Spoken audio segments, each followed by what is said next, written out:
د کامیاب ژوند یو څو خبرې نن زه تاسو سره شیر کول غواړم.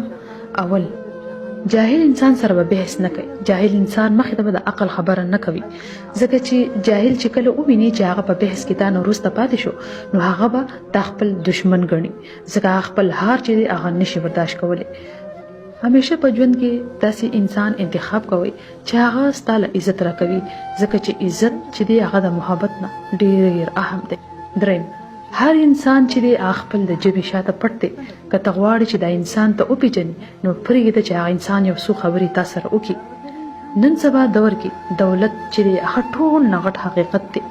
دولت مخې ته محبت اهمیت چې دی هغه هم کمیږي. پنځم، غصې والا انسان همیشه د صحیح فیصلې نه محرومه پاتې کیږي.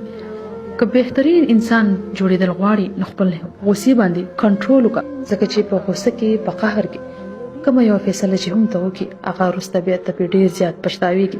امید لرم چې ویډیو به ستاسو خوښه شوي. الله پامان.